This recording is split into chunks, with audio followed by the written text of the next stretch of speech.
This is a Slimline Trapper.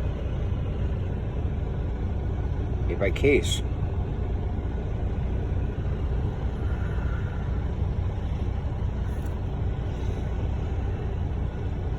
Oh, got some pocket fuzz on it.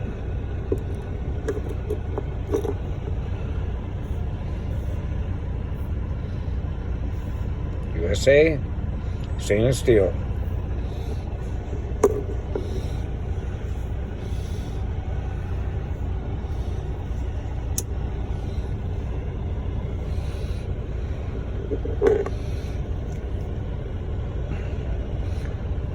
Got 3 inches of cutting edge, about 3 1/4 inch blade total, 4 1/8 inch handle.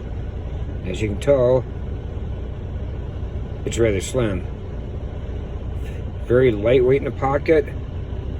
It weighs next to nothing. Very slicey, very useful, very nice to carry.